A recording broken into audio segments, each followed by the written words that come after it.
जीवूं या मरूं तेरे लिए। અને બહુ અદભુત ગીતા માટે ખાસ પ્રભુની મહિમા આપીએ છીએ અને પાઉલ પણ કહે છે કે મારું જીવવું તે કરીશ અને મરવું તે લાભ છે।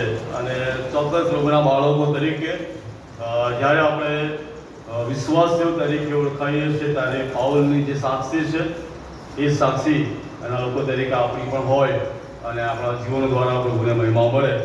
અને વિશેષ કરીને જે શાસ્ત્ર ભાગ વાંચવામાં આવ્યો છે બહુ જાણીતી એવી કલમ છે અને આપણા ઘણા બધાના ઘરની અંદર એને મળવામાં આવી છે, લટકાવવામાં આવી છે, લખેલી છે અને અમુક પર કલમ કે હું ને મારા ઘરના તો યહોવાની સેવા કરીશું। અને બહુ અદભુત એવી કલમ।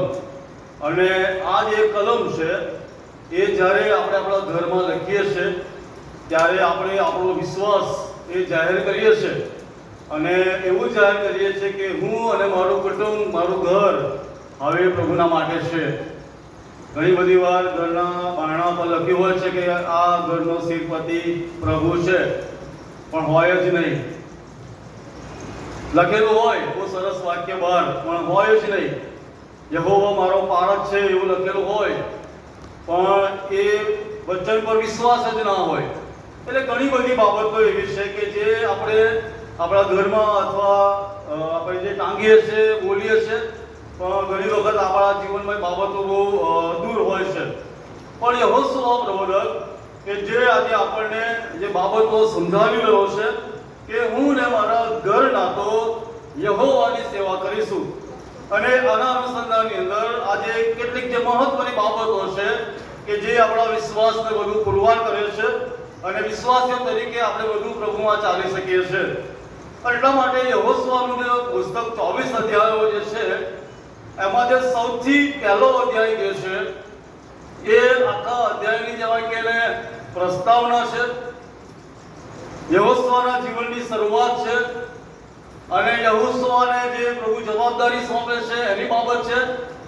અને જે 24મા અધ્યાયની અંદર 15મી કલમમાં લખવામાં આવ્યું છે કે ત્યાં એવું કહે છે કે જો યહોવાની સેવા કરવી તમને માઠું દિસતું હોય તો કોની સેવા તમે કરશો તે આજે જ પસંદ કરો। એટલે નદીની પેલી ગમ તમારા પિતૃઓ જે દેવોની સેવા કરતા હતા તેઓની અથવા જે અમોરીના દેશમાં તમે વસો છો તેઓના દેવની, પણ હું ને મારા ઘરના તો યહોવાની સેવા કરીશું। આ જે વચન જે છે એ વચન જ્યારે યહોશુઆ બોલે છે ત્યારે યહોશુઆ પહેલો અધ્યાયથી લઈને 24મા અધ્યાય સુધીની એની જે જર્ની છે, એની જે મુસાફરી છે અને એ મુસાફરીના સમયોની અંદર યહોશુઆ પ્રભુને કેવી રીતે વિશ્વાસ રહ્યો, કેવી રીતે આધીન બન્યો અને કેવી રીતે એના દ્વારા પરાક્રમી કામો થયા અને બધી બાબતો છે। અને બધામાંથી જ્યારે પસાર થયો અને પરિણામ આવ્યું અને એના છેલ્લા સમયમાં વૃદ્ધાવસ્થા આવી છે, મરણના બિછાના પર છે અને તમે આગળ વાંચો તો પછી એનું મરણ બતાવવામાં આવ્યું છે। પણ જીવનના છેલ્લા શ્વાસ સુધી એ પ્રમાણે કહે છે કે મારું અને હું ને મારું ઘર એ પ્રભુની સેવા કરીશું। યહોશુઆ 22મો અધ્યાય, 23મો અધ્યાય અને 24મો અધ્યાય છે એ અધ્યાયની અંદર ઈશ્વરે જેવા પરાક્રમી કામો ઇઝરાયલના માટે કર્યા છે એ યહોશુઆ લોકોને કહે છે। અને એટલા માટે જ્યારે યહોશુઆ 1ની જ્યારે વાત કરીએ તો ત્યાં આગળ જ્યારે મૂસાનું મરણ થાય છે અને મૂસાના મરણ પછી જ્યારે યહોશુઆને આગેવાની સોંપવામાં આવે છે ત્યારે પ્રભુ એની સાથે કેટલીક બાબતો કહે છે। પહેલી બાબત એ કહે છે કે બળવાન તથા હિંમતવાન થા।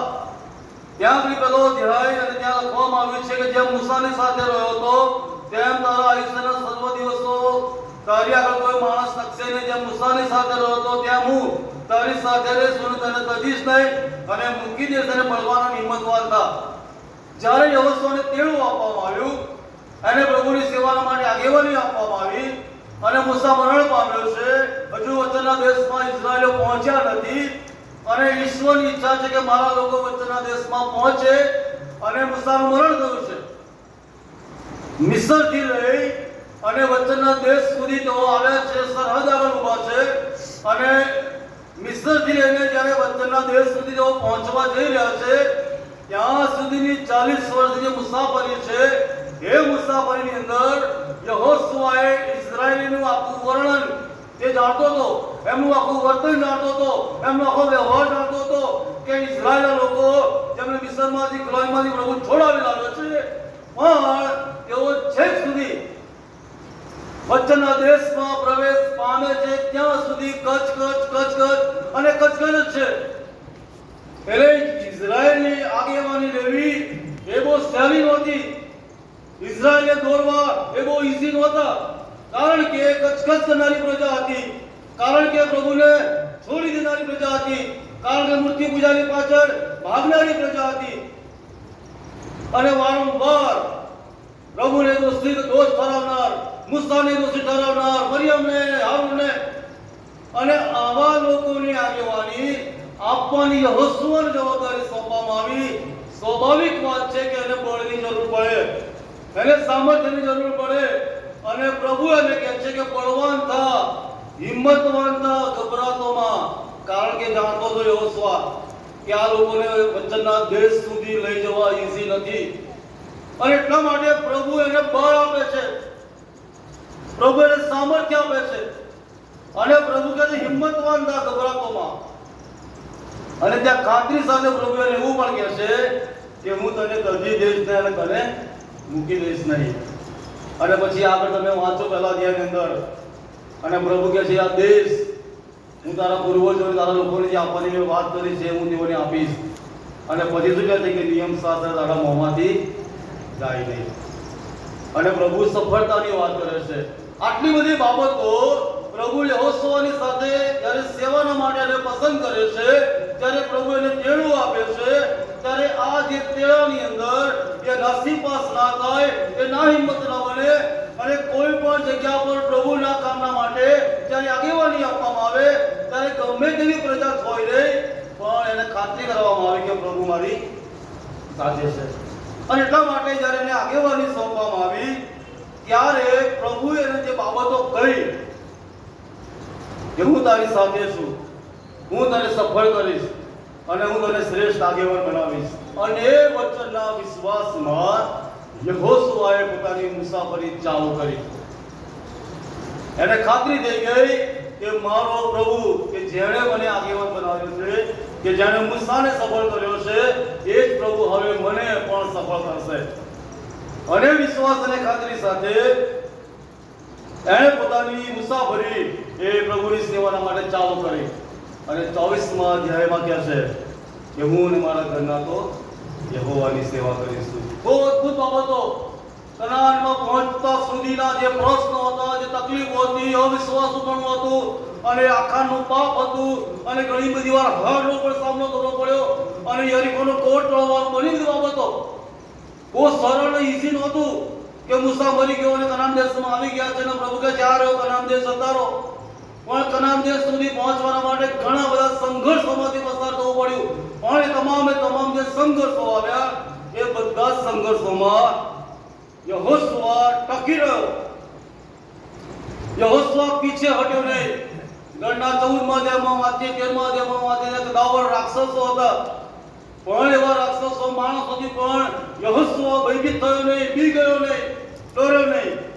અને બધી જ પરિસ્થિતિ હોવા છતાં ગભરાયા વગર, બીક રાખ્યા વગર પ્રભુ એની સાથે છે, પ્રભુ એને ફતેહ આપશે, એ વિશ્વાસ સાથે તે આગળ વધી રહ્યો છે. અને 24મા અધ્યાય સુધી આપણે જોઈએ છીએ કે પ્રભુ એને સફળ કરે છે. મરણના છેલ્લા સમયમાં એ પ્રમાણે કહે છે કે હું અને મારા ઘરના તો યહોવાની સેવા કરીશું. વાલા સાથીઓ, સફળ આગેવાની, સફળ વિશ્વાસી વ્યક્તિનું જીવન જીવવા માટે યહોશુઆ એ આપણને ઘણી બધી બાબતોના સંબંધમાં પડકાર આપે છે. અને જ્યારે એ પ્રમાણે આપણે આપણા જીવનને તૈયાર કરીએ છીએ ત્યારે ચોક્કસ યહોશુઆની જેમ આપણે કહી શકીશું કે હું અને મારા ઘરના તો યહોવાની સેવા કરીશું. આજે ઘણા બધા યુવાનો એ પ્રભુને ઓળખે છે, પ્રભુને જાણે છે, પ્રભુની અધીનતામાં છે, અને પ્રભુની બીક અને ડર સાથે પોતાના જીવનો જીવી રહ્યા છે. એના માટે પ્રભુનો આભાર માનીએ. અને સભા શિક્ષક 12 પ્રમાણે કે વળી તારી યુવા દિવસોમાં તું તારા સર્જનહારનું સ્મરણ કરે. આજે ઘણા બધા જુવાનોના જીવનો વિશે જોઈ શકાય છે કે એમની જુવાનીના દિવસોમાં તેઓ પ્રભુનું સ્મરણ કરે છે. ઘણા બધા વડીલો કે જેઓની ઉંમર 65, 70, 80, 85 વર્ષની, સિનિયર સિટીઝનમાં લગભગ 25 થી 30 જણ એ લોકો આવે છે. માંદગીઓ છે, શરીર નબળું છે, અશક્તિ છે, ગાઈ શકતા નથી, બોલી શકતા નથી, પ્રાર્થનાઓ કરી શકતા નથી, પણ એમનો આત્મા તત્પર છે. અને એવી ઉંમરમાં હોવા છતાંય તેઓ પ્રભુને વિશ્વાસુ છે. ઘણા બધા પતિ પત્ની મા બાપ તરીકે જ્યારે સેવાઓ આપે છે ત્યારે બાળકોની જવાબદારી, બાળકોના અભ્યાસની જવાબદારી,